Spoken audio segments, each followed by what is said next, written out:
Sveiki, bičiuliai. Šitas videkas bus apie kosmonautą Perekupą ir apie tai, kaip automobiliam sukama rida yra Amerikoje. Video bus įdomus, pasidalinkit. Žodžiu taip, pradėkime nuo to, kad gaunu pasiūlymą, jog parduočiau Audi A8 Longą su 14 000 rida, bičiuliai. 2017 metų. Mašina 8 metai ir 14 000 rida. Nu čia neparduodamas daiktas visų pirma, o visų antra, tai kas patikėtų, kad per 8 metus nuvažiuota 14 000. Tai čia realiai kiek? 1000, 1,5 metus? Nu nesąmonė, nebūna tokių dalykų Amerikoje.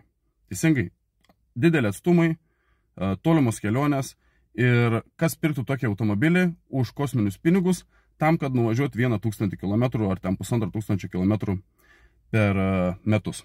Nu ir žodžiu, gaunam pasiūlymą. Atvažiuoja su tą mašiną, vairuotojas sėdynės kraštai išsėdėti, ta prasme, porolonas jau suspaustas, ne? Nu tai čia, prie 14 000 Audi A8 tokių bairių nei per kur nebūtų. Suprantat? Žodžiu, atsisakau to automobilio parduoti, Perekupas baisiai nepatenkintas. Tai ką tu čia baigęs, ką tokį darbą dirbi, taip toliau panašiai, čia jam labai daug klausimų žodžių iškilo. Man labai įdomu būtų sužinoti, ką jis pats baigęs. Jaučiu, kad proto knysyklos studijas. Taip, kad žodžiu neapsiemam nei aš, neapsiema nei Dalius iš Ajudos to automobilio parduoti, nu tai lieka žodžiu nepatenkintas. Po kurio laiko jis vėl man rašo, tai gal parduosi? Blema, sakau, aš tau lietuviškai pasakiau, neapsimsiu. Teko gražioj formui, pasiūsti, nes kitaip matau žmogus nesupranta. Kažkoks Kestutis.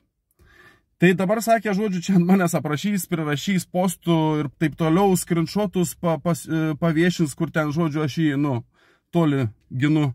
Taip, kad jeigu pamatysit tos postus, tai turėkit omeny, kad tikrai tenais ta rida nėra tikra. Jis man čia, žodžiu, aiškina, Carfaxai visokie sutampa, viskas sutampa ir taip toliau.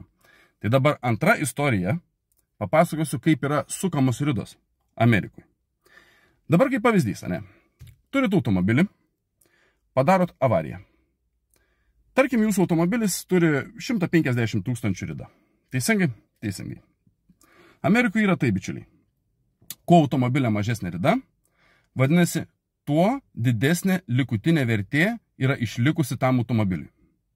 Jūs kreipiatės į draudimą, kad priduot, kaip sakant, įvykį ir gauti išmoką. Taip, kad patikėkit manim, bičiuliai. Ir Amerikoje atsuka rida, kad rida būtų kuo mažesnė, kad gautų kuo didesnę išmoką. Tada tas sudaužytas automobilis papuola į aukcioną. Aukcionas užpildo Carfaxą, kuriame parašo tą, ką mato. Teisingai. Kaip pavyzdys šiuo atveju 14 000.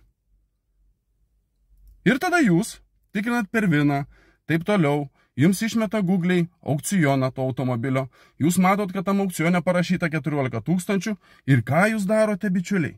Jūs šventai tikite, kad viskas gerai. Ir tą automobilį nusiperkat. Pagaunat mintį? Manau, kad mano žiūrovai tikrai protingi žmonės ir tą mintį pagauna ir netgi labai gerai. Taip, kad dar kartą sakau, jeigu pamatysit, kad kažkoks Kestutis pila šūdą, atsiprašant ant manęs, tai turėkit omenyje, apie ką kalba eina. Ačiū visiems už dėmesį, kam nesunku pasidalinkit ir, kaip sakant, gražios jums dienelės. Iki sekančio.